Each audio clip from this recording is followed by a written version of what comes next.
The New Quantum Era, a podcast by Sebastian Hassinger and Kevin Roney.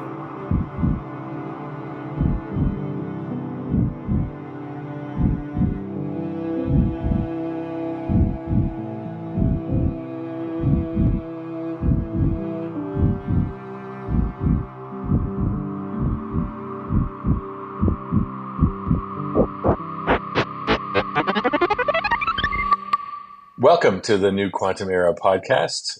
This week we're going to be joined by Professor Vladan Vuletic from MIT. He's a longtime collaborator with Misha Lukin of Harvard University, and he's going to be talking with us about some recent work that Misha and Vladan and others have done doing logical qubits on the neutral atom array. This is a cool interview. I mean, it represents this paper, a major new breakthrough on the architecture of quantum computing systems based on neutral atoms, or what are called Rydberg arrays. This is all based on a paper that just came out in Nature a couple months ago, a quantum processor based on coherent transport of entangled atom arrays. Now, look, I don't know if you're a nerd like me that enjoys details of computing architecture and structure like that. But for me, this was a huge thrill. So this represents, I think, a major new advance in these architectures, and the results are amazing with respect to demonstrating concrete progress. So with respect to realizing real-world logical qubits with high accuracy.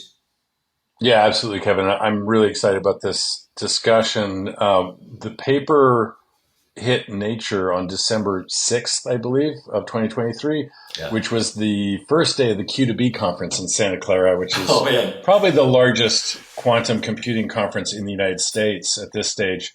And it was literally the only thing that anybody could talk about. It just took over the dialogue. Absolutely. There was a scramble because it was on Nature, which you need to have an account to log in to see. So people were sort of like trying to get other people's accounts to log in, or can you print it out? Can you save it as a PDF and send it? Like active piracy of this. I've got to read this right now. Yeah. Right now. Yes. It was quite fun. And then it turned out somebody had a printout, and then there was a scramble for that. Xerox machine. Yeah. Yeah, exactly. So it's going to be a really fun discussion. It's a major breakthrough in the field. And here we go.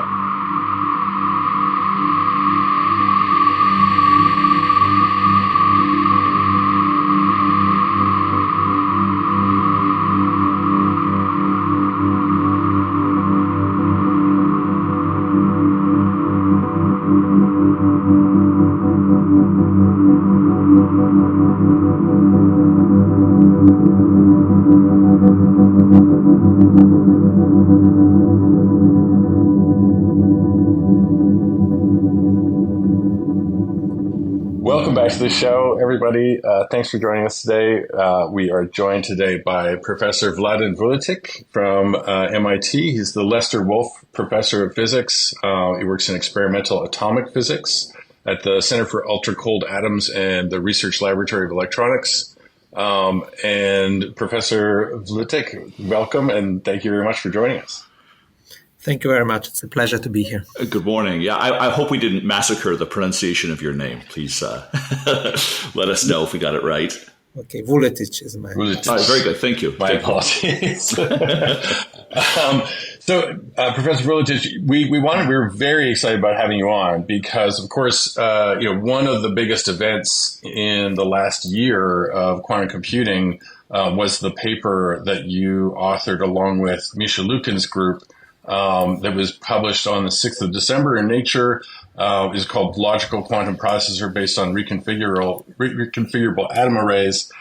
Before we get into that, can you give us a little bit of background on yourself, how what your path was to quantum computing, what your area of study has been, that sort of thing?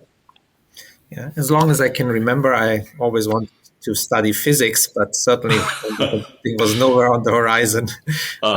When I started, I studied in Germany, and it was kind of by random chance.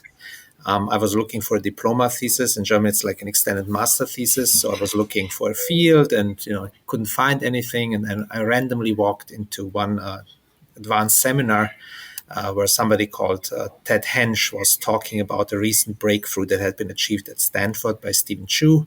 where people had laser-cooled atoms for the first time. So they have taken laser beams inside a vacuum chamber and then cooled atoms to, microkelvin, hundreds of microkelvins, temperature above absolute zero.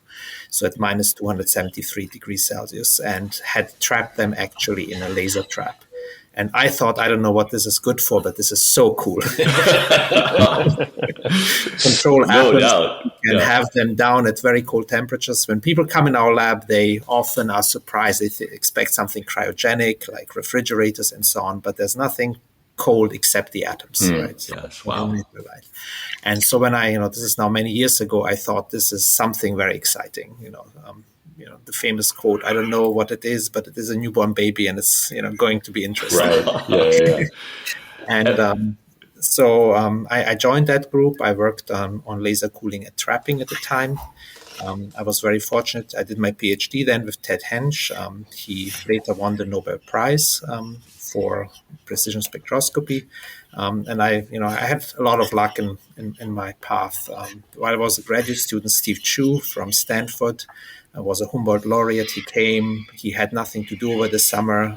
He somehow found me and said, let's work together. We were thinking about some new ways of trapping atoms in magnetic traps. And he said, whenever you finish your PhD, please come to Stanford as a postdoc, where I continued to do laser cooling. So all my life, I've been doing laser manipulation, quantum manipulation of atoms. But of course, the field didn't start out with quantum computing or like that. Were you involved in the Bose-Einstein condensate work with cold atoms? I did some of that. We did also at some point have a Bose-Einstein condensate. My own interest was always a little bit more in direction of matter-light interactions, being able to control atoms. We work on precision experiments on cavity QED, etc. So on precision metrology. But we do use laser cold atoms, including Bose-Einstein condensate. Right. So yes, I just heard it said in some ways that the cold atom arrays were the community was very focused in general on the BEC work, and then once the Nobel Prize was accomplished, it sort of pivoted to quantum computing more. But it sounds like you took a different path. Yeah, slightly different. I mean, the quantum computing really only was put on the map by the famous, Dave Weinlet, Chris Monroe experiment on ion trap quantum gates. That's when everybody became first aware, I think, that this was at least a possibilities. This was maybe 95 or something. That's right. Yeah. It's such an interesting theme, though. We ask this question all the time of our guests of what led to their path into this domain of quantum computing. And so often this theme of some particular moment where there's been this just a transformative encounter with a really cool idea that just charms them into this path that perhaps almost against their will, they begin to march towards this new objective, leading to this interesting landscape of QC. Yeah. So it's a fun theme. It is. And for me, it was always, if you want to call it the coolness factor, it's sometimes hard to describe what it is. You don't have real application in mind. Yeah. It's more like, this is so different from anything else I knew before that, there must be new opportunities. Charms and inspires in this deep way. Yeah. Right. And so the collaboration with Lucan's group at Harvard goes quite a few years back as well, I believe. Is that right? Yeah, it goes back a lot of years. So I was assistant professor then at Stanford for 3 years before I came to MIT. And what attracted me to MIT, the Boston area, was that there had been established a Center for Ultra-Cold Atoms funded by NSF, which was a collaboration between MIT and Harvard and faculty there. And so about the same time when I joined MIT, Misha Lukin joined Harvard. Right. He was a postdoc at Harvard ITAMP. We had an interesting encounter. I very well remember the first time I met him. I was visiting here, interviewing, and they sent me to meet Misha Lukin, this promising postdoc who was at Harvard. And I walked into the lab, and the first he said, "Hi." He said, "Are you sure your latest paper is correct? I just published a paper on an idea to atoms." And so I managed to convince him that it was correct. Okay, good. To start with a wonderful friendship. Nice opener, yeah. And then this often go hard when they meet each other. I know. So it was a good entry. And then he started out as a theorist. I was an experimentalist, so we started working together, joining forces to, bring about some synergy. And so, over the years, he has become more of an experimentalist, and I had some interest in theory. So Misha wrote a very influential paper, which at the time sounded a little bit crazy, which was this idea to use Rydberg atoms to do quantum gates. Right. Rydberg atoms had been studied extensively in the maybe 1980s by my former colleague Dan Klappner here at MIT. So it was already fashionable then for spectroscopy and so on. But it seemed like these are, very highly excited atoms. It seems like a really strange idea to use them for anything controlled like quantum gates. They have the feature that they are long-lived states, and Misha, together with Peter Zoller and some other people, recognized that and wrote this kind of crazy paper, I think also around 2000, to use Rydberg gates, Rydberg atoms for quantum gates.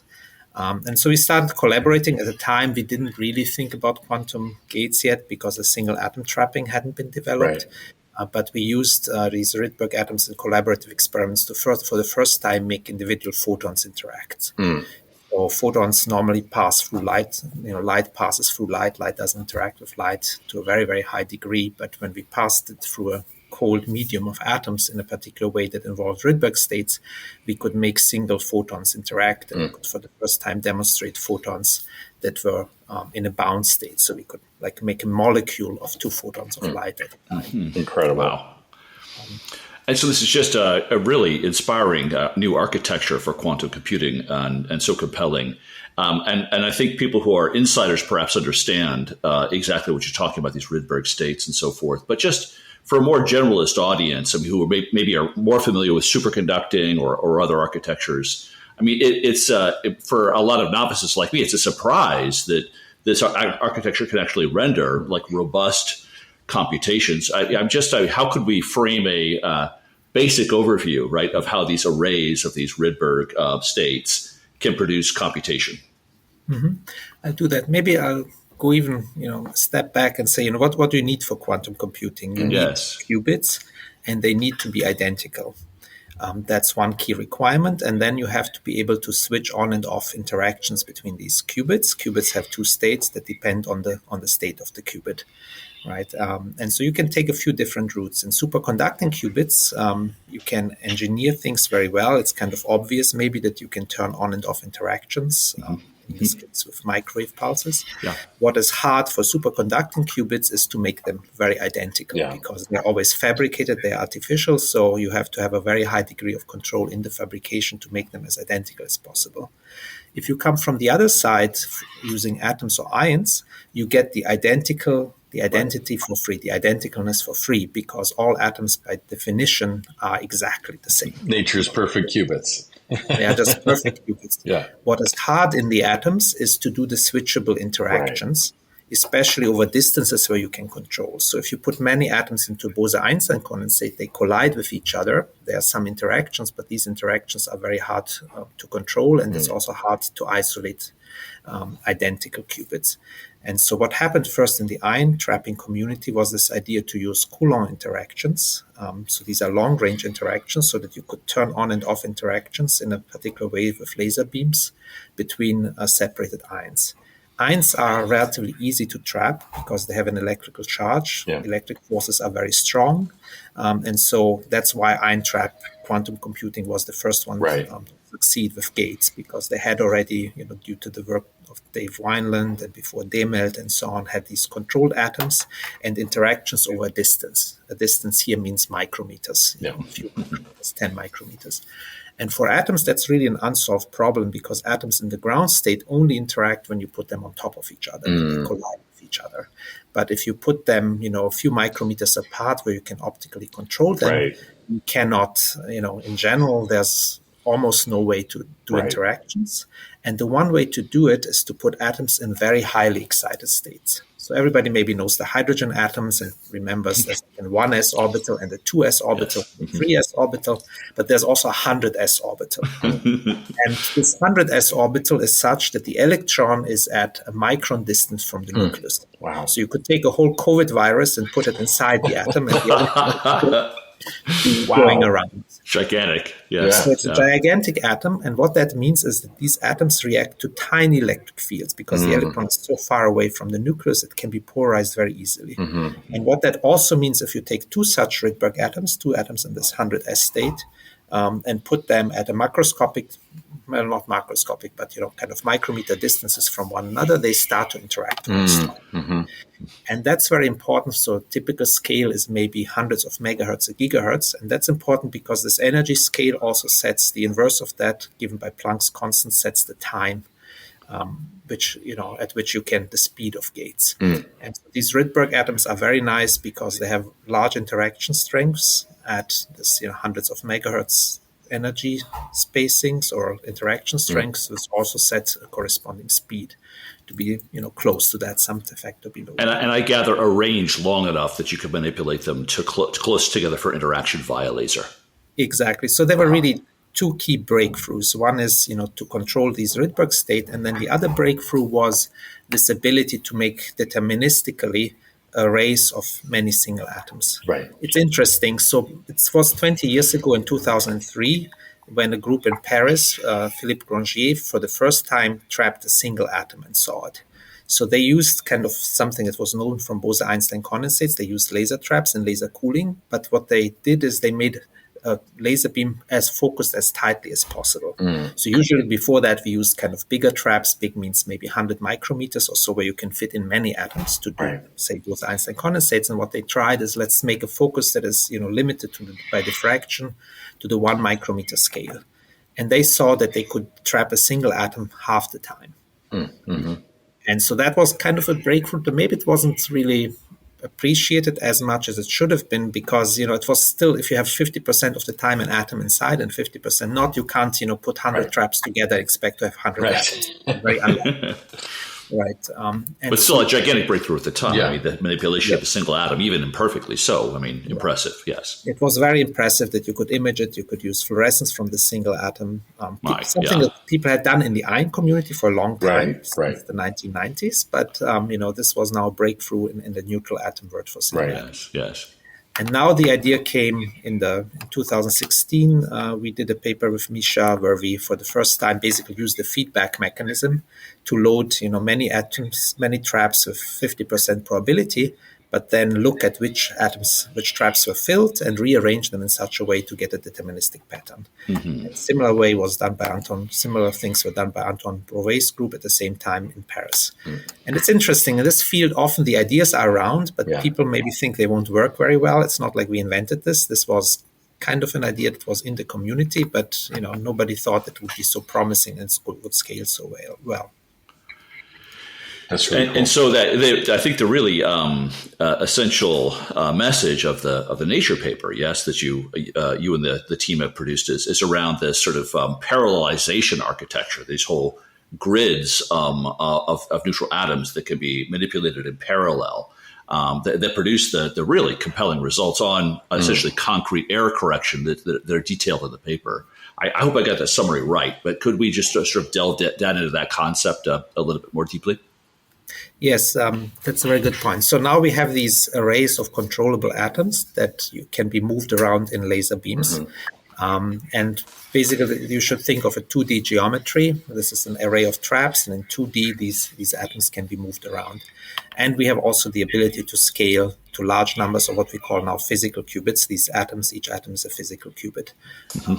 To hundreds of atoms at the moment. Some groups even go thousands, 10,000s. But now the idea is to encode into groups of these physical qubits, encode them as so-called logical qubits. Basically, you do redundant states in a particular way. There are different codes proposed so that you encode one logical qubit in a group of physical qubits and atoms. Yes. And now what is very interesting about this technology is that a certain subsets of the quantum gates that you need for universal quantum computation, so-called Clifford's gates, they can be in certain geometries realized as transversal gates. What that means is that if you have, n atoms representing one qubit and n atoms representing another one qubit, then you can kind of one by one place one group of atoms next to the other group of atoms so that each atom, physical qubit, only interacts with one other physical qubit. And in that way, you can, in a highly parallel process, realize a logical qubit. So there's this one array interacting with another array, qubit by qubit in parallel. This is a key bit of the architecture, allowing us to conceive of essentially physical qubits collaborating together to realize a logical qubit that is error corrected. It seems like that's the big breakthrough on this paper, is the concrete demonstration in silico, so to speak, right, of a real system that does, this kind of like manipulation required to render these highly accurate logical qubits. Exactly, and it's an important feature. I mean, there are other ways to do this, but if you don't do it with transversal gates, they require many operations. Yes, that's long and tedious. How are you going to get that done serially? I mean, that's just completely unrealistic, right? I mean, yeah. Exactly, it's hard. And even this is all done with laser beams. When we first started this a few years back, right, we were imagining that we would need, millions of laser beams individually controlled and very fast. So think of your LCD TV screen, right? That many bits, but now each laser has to be, not controlled on a millisecond time scale, but on a nanosecond or 100 nanosecond time scale. So this is something even in optics that hasn't been solved yet, right? Such a fast array. And so this parallelization makes this task much simpler, because we can move whole arrays of bits around, rather than having to do something different with each individual laser beam, with each individual atom. It's also a big control problem, right? Because if you, for each physical qubits, need several control channels per physical qubits, that's completely unrealistic, right? And that's not how it works in electronics either, right? Electronics, we have millions of transistors, but the number of wires going to the transistors is not millions. It's a much smaller number.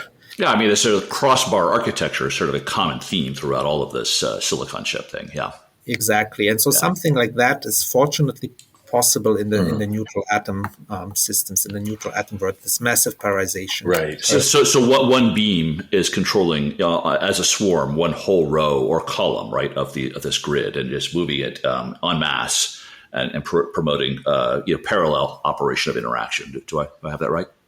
Correct. Could be row, could be column, could be even a whole pattern, arbitrary pattern. Oh, interesting. Yeah. We do even a whole grid moving. Interesting. Yes. Yeah. Interesting. Yeah.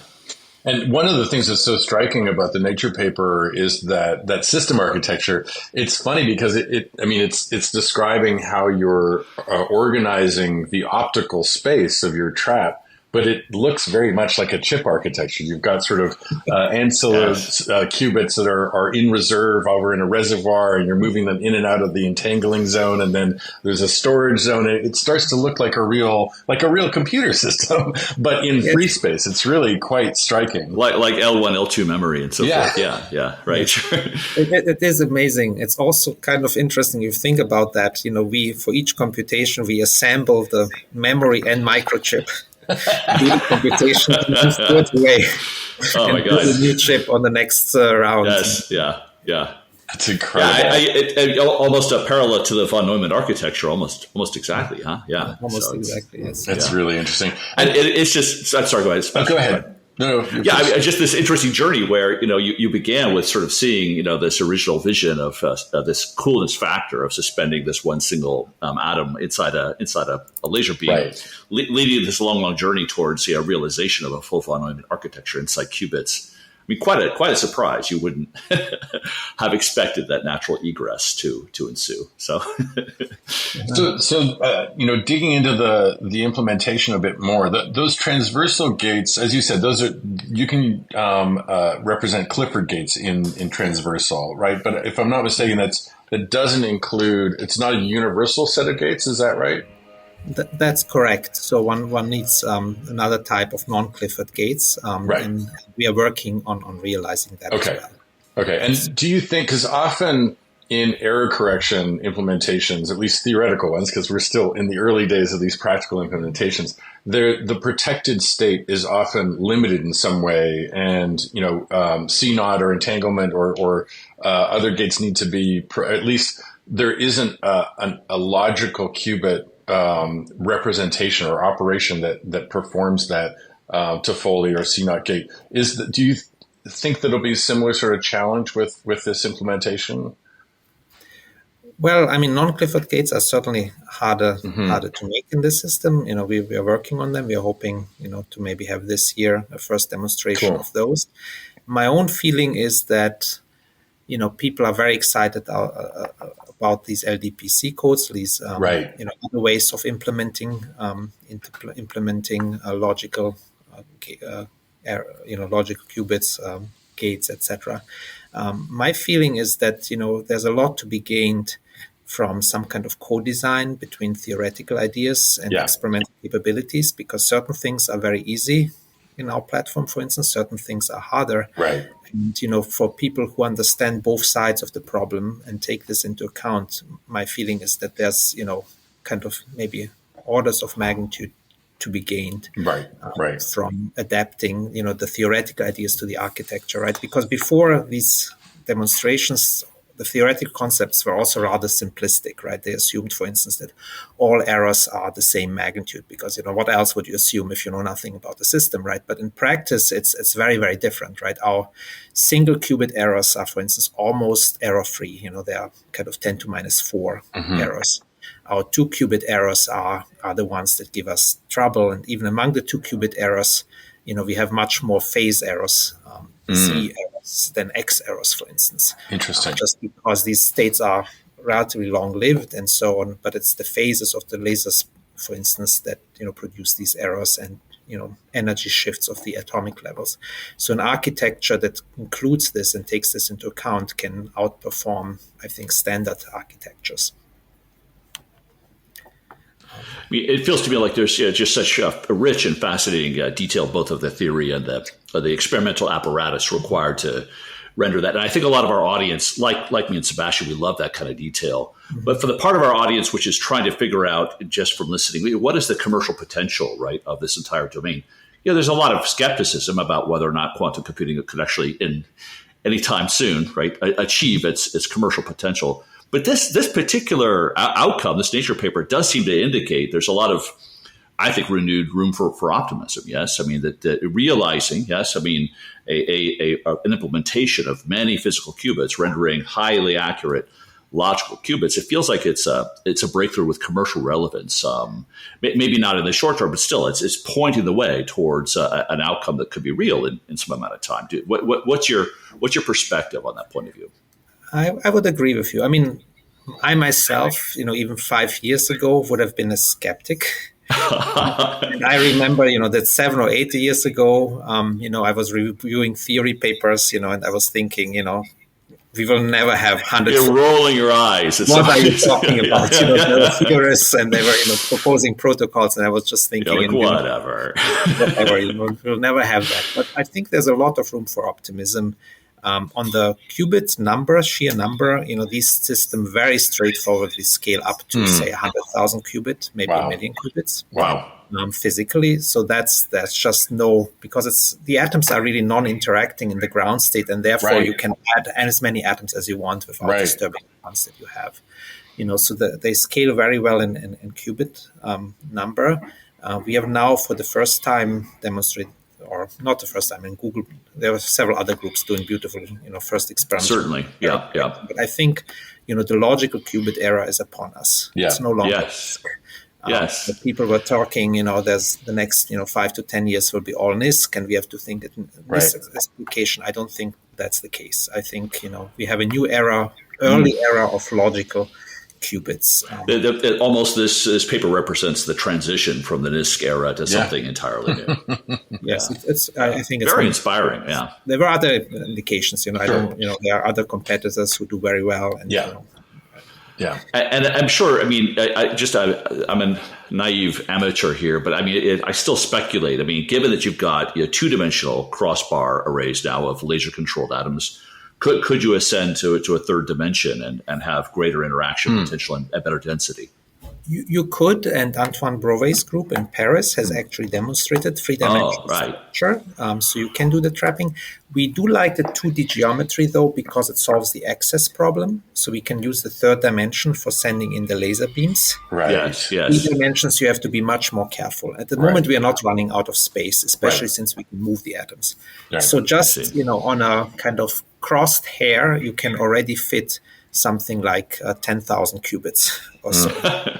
So, in a millimeter square, you can fit all the qubits that we will be able, this can be a million qubits in just millimeter square area. In terms of that scale, does that start to pose problems for the control system architecture? If you get up to a million, like 1,000 by 1,000 grid, Right. It depends on how many logical qubits you have, right? And so basically the blocks, if you have big blocks of fewer logical qubits, it's easier to manage. I think there will be trade-offs. So roughly speaking, I'll give you a prediction. I'll stick my neck out. In 2 years, we have 100 logical qubits with 10 to minus 6 errors. Wow. Or maybe 10 logical qubits with 10 to minus 8 errors, something like that. Wow. So it's go ahead. It's so incredible because, as you said, that sort of era of logical qubits, what is really striking about that is that, that sort of 50 qubits with good execution, good fidelity on two gates operations, that's not classically simulatable in any kind of reasonable way. So if you're talking about 100, that's well into a regime that we cannot touch classically at all. So if there are useful applications for quantum computers, we should be able to find them at that scale. It sounds like you're edging up, Sebastian, to the supremacy word, which triggers some people. But I would say by now, I'm convinced that the risks are on the algorithm side, not on the hardware side. I think we will get our hardware up there into a regime where we, clearly cannot classically simulate. Right. Whether you call that supremacy, I don't think it's supremacy or a maybe quantum advantage is a better word because it would be like practical advantage. But even so, right? But we don't really know. We have Shor's algorithm. Right, and that one requires thousands of logical qubits and 10 to minus 12 errors. I think there will next 2 years will show whether there's a path towards that. Right, but it would be really sad if all we had is Shor's algorithm. It would be very, very sad about that. Yeah, it would. But I mean, minus the sort of horizontal application algorithms, there's certainly a lot of promise in simulations of natural systems. And in fact, I think, were you involved in the experiment that Lucan's group was part of with the simulation of the quantum spin fluid on the neutral atom array? Yeah, that's what I thought. So that's an example of, even in an analog state where you're not even doing logical operations in a neutral atom array, you can do something that would be very hard, if not impossible, to simulate classically. Do you think that sort of ability to do quantum simulations will continue to progress as we get 100 logical qubits? You can do even more complex system simulations? I agree. I mean, in the quantum simulation world, first of all, the clearest first application is to other quantum systems, to science. Right. That's kind of very obvious, that there's a path there. And among those, you can distinguish, the quantum simulation, the kind of analog quantum simulations, like the spin liquid that we did, where you try to simulate one Hamiltonian in physicist language by another, similar Hamiltonian in the system, where you really try to evolve in an analog way the system. I think there can be qualitative insights, maybe new quantum phases of matter, maybe new types of matter can be discovered. One interesting path is to do digital simulation of analog systems. So you can think of using these logical qubits to look at, gauge theories, say high energy theories that are not understood, and try to simulate them digitally. That's harder because you first need to have, good logical qubits, good quantum gates, and so on. But then you can use this for simulation. But on the other hand, they can potentially go much further because once you have error correction, you can put many more steps. Right now, quantum simulation is limited by the coherence, what we call the coherence of the system. Right? How long does it stay quantum? And that's limited. But once makes this switch to digital quantum simulation, has a higher threshold. Once you're there, then you can simulate more deeply. So I'm convinced that science applications will be abundant as these systems become available. Yeah, very much so. That's interesting. And at 100 logical qubits, is that starting to get interesting in the scale of the molecule that you can simulate, for example? Are there material science and potentially even small molecule pharmaceutical applications that start to get interesting? That's the hope. The Yeah. papers I'm aware of still require more like thousands Right. logical qubits, but very smart people are working on this. And I think it's kind of interesting when you work on an experimental side, nothing triggers, interest and also, renewed depth as a system that is almost capable of doing it. Right. It's very different, with how much energy you work on Yeah, something. yeah. If you think it's 10 years away, Yeah. if you think, somebody could do that in the lab. So we are really hoping for the whole community to come together worldwide, right? To think about these problems, what becomes possible. Yeah. And I hope that there will be, new ideas and new breakthroughs that, maybe allow one to use smaller systems at the 100 logical qubit level to do something worthwhile and new and interesting. So let's see. I mean, for the future of your lab and the team that worked on this paper, are you guys doubling down on this and moving forward with larger scale, or is there some new frontier or dimension of the research that you're now pursuing for your next achievement? Yes, definitely to make these things bigger, better, higher quantum gates. So we are trying to push the 2-qubit gate fidelity was 99.5% for this work and in previous work. This was important because it was above the or below the threshold for the surface code, which is 1%, right? So this is basically the break even. So we're beyond the break even point. We're actually making the system larger, improve things. But you cross the threshold of the threshold theorem. Cross the threshold, but the small, the better we make the physical 2-qubit error, the better it scales. It scales exponentially ultimately, right? So we are really, one frontier is to push for 99.9 2-qubit gate fidelity, which would put us a factor 10 below the surface code threshold and would allow just the logical errors to be smaller. Right. That's one frontier. The other frontier is to go to larger field of view systems. What we call, basically we are focusing in laser beams. So we have microscopes and there's a kind of active area that you can use, which we call field of view. So we would like, that's a few hundred micrometers in the first generation. We are building a new generation experiment that will be, 1-2 millimeters square field of view where you can fit all these atoms. Right. So we're no longer limited by the area. We'll be just limited by laser power, for instance. Right. Of how many traps we can. And then, we are working on geometry. One very important next goal is to show fast so-called mid-circuit readouts, so really to close the feedback loop on error correction. What we haven't done in this paper is actually close the loop. We have shown that you can detect errors, but we haven't actually used this information to feed back in real time to make the calculation depth much deeper. So that's one of the next goals. To put it into a full feedback loop. Right.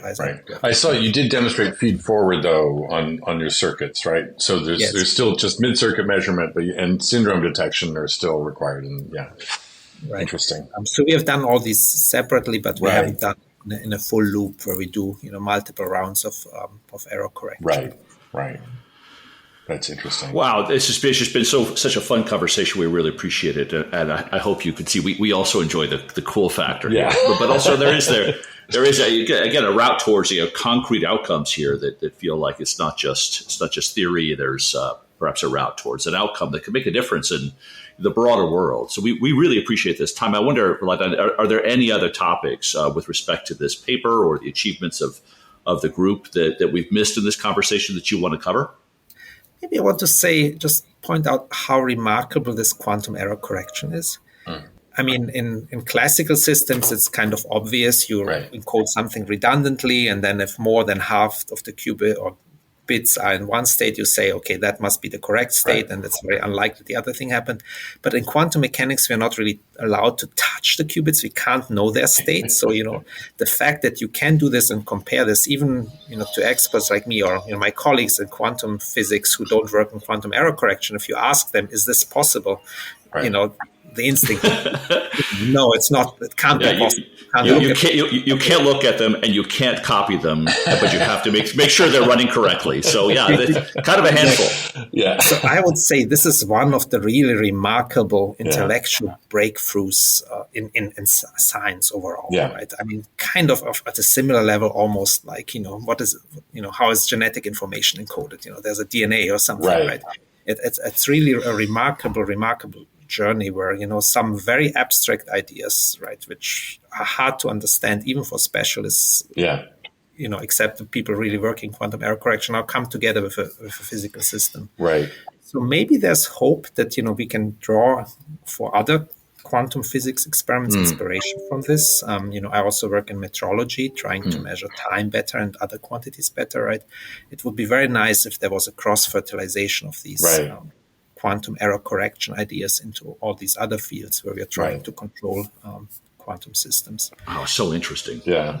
Yeah, it really is. We had a conversation with John Preskill where we talked a little bit about it from qubit and sort of that concept of the back and forth collaboration between quantum information theory and other aspects of quantum mechanics and quantum physics. And it really is such an exciting sort of cross-pollination between science and technology where both sides are making huge leaps forward. So we really appreciate your time.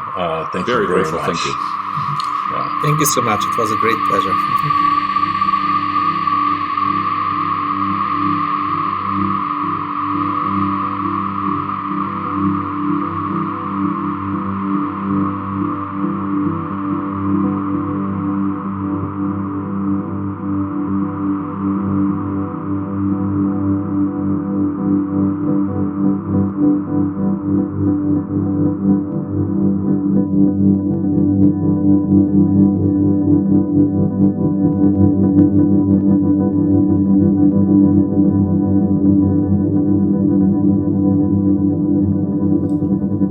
Wow, Sebastian, that was so great. Such a good time.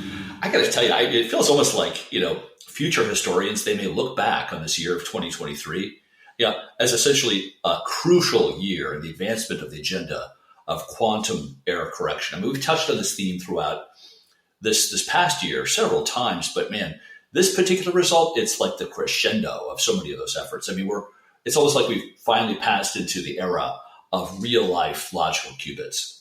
Really That's cool. right. Yeah, Kevin, I totally agree. I mean, Vladan used the phrase "the era of the logical qubit" in that discussion, which was really, it made the hairs on my neck stand up. That's for sure.